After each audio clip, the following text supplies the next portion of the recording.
Aqui quem fala é Marcílio Ferreira, eu sou professor de Direito Constitucional, procurador do Estado e doutor em Direito. E hoje estou aqui para conversar com você sobre estado de defesa e estado de sítio na nossa Constituição. A doutrina afirma que a Constituição prevê elementos de estabilização constitucional. Basicamente são três: a intervenção, o estado de defesa e o estado de sítio. A intervenção é uma medida voltada aos entes federativos. Um ente federativo pode intervir em outro ente em hipóteses excepcionais definidas lá no artigo 34 e 35 da nossa Constituição. O estado de defesa e estado de sítio, por outro lado, são instrumentos um pouco mais graves. Por isso, devem ser utilizados excepcionalmente. Vamos falar um por um aqui, começando pelo estado de defesa. O estado de defesa é uma medida que pode ser decretada pelo presidente da República, ouvidos o Conselho da República e o Conselho da Defesa Nacional. O presidente da República, então, ouve esses conselhos e pode, então, decretar desde logo o estado de defesa para restabelecer a ordem pública ou as situações de normalidade descritas lá no artigo 136 da nossa Constituição. Muito cuidado, porque no estado de defesa, diferentemente do estado de sítio, como veremos, o presidente da República ele pode decretar de imediato e comunicar ao Congresso Nacional que o fez. Veja, para decretar, o presidente da República deve ouvir o Conselho da República e o Conselho da Defesa Nacional, porém, a manifestação desses conselhos é meramente opinativa. O presidente não se vincula à opinião do Conselho da República e do Conselho de Defesa Nacional.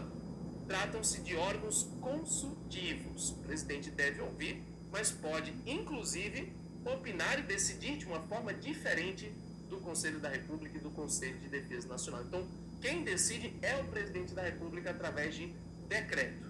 Ao decretar, a medida passa a valer e o presidente, então, deve comunicar ao Congresso Nacional em 24 horas o decreto com a medida. O Congresso Nacional, então, fará uma avaliação política posterior, podendo, inclusive, derrubar aquele decreto e restabelecer a situação anterior. Sim, o Congresso Nacional poderá fazer esse controle posterior. Mas, Marcílio, para que o presidente da República vai decretar estado de defesa? O estado de defesa é uma medida que permite ao poder público ter certos poderes que normalmente ele não possui. Alguns direitos fundamentais serão excepcionados porque a própria Constituição prevê isso. Então, por exemplo, poderá haver restrição ao direito de reunião, sigilo de correspondências, pode haver ocupação de bens e assim por diante. Tudo, é claro, nos exatos limites da nossa Constituição. O estado de sítio, por outro lado, é um pouco mais grave do que o estado de defesa. Que é o atual. Tanto é assim que o estado de sítio, previsto no artigo 137 da nossa Constituição, deve ser solicitado pelo presidente da República ao Congresso Nacional. Veja, enquanto o estado de defesa é decretado pelo presidente e depois o decreto vai para o Congresso, no estado de sítio o presidente solicita ao Congresso a autorização para só depois decretar. Isso porque o estado de sítio ele é utilizado em situações mais graves, que demandam, por exemplo, uma necessidade de repelir forças armadas estrangeiras, uma atuação em caso de guerra e assim por diante. Então, como o estado de sítio serve para situações mais graves e dão também maiores poderes ao Estado, ele só pode ser decretado após obtenção de autorização do Congresso Nacional. Então, o presidente da República deve ouvir o Conselho da República e o Conselho de Defesa Nacional também, mas deve solicitar ao Congresso Nacional, e o Congresso Nacional, autorizando, menino, fala lindo, um gênio. decreta a medida.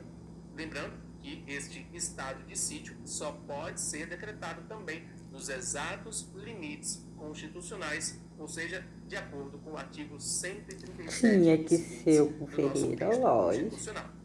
É importante destacar que o estado de defesa tem um prazo definido na nossa Constituição de até 30 dias, podendo ser prorrogado por igual período. Enquanto que o estado de sítio, por outro lado, ele tem também um prazo de até 30 dias Ah, na tem hipótese isso do aí. artigo 137, inciso 1, mas pode ser prorrogado por Tá. igual período conforme a necessidade até se fazer cessar aquela ameaça.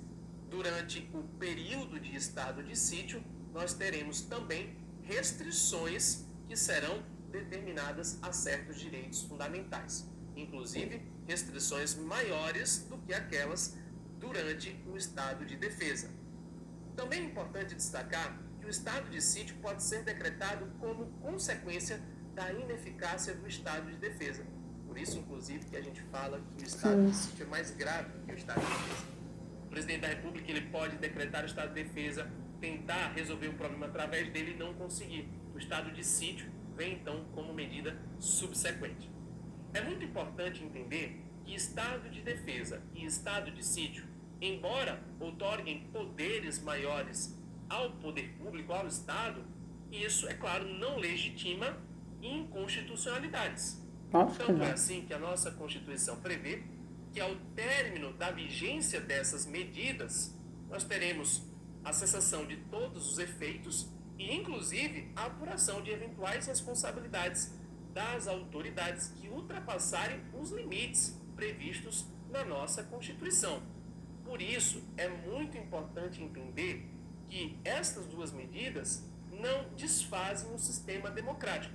Muito pelo contrário, elas servem para reestabelecer a normalidade democrática. E por isso mesmo, ao longo de todo o cumprimento da medida, o Congresso Nacional deve acompanhar, inclusive por meio da designação de uma comissão. Isso mesmo, o Congresso Nacional designa uma comissão para acompanhar as medidas. Vale destacar, por fim, que durante a vigência dessas medidas não será possível a edição de emenda constitucional.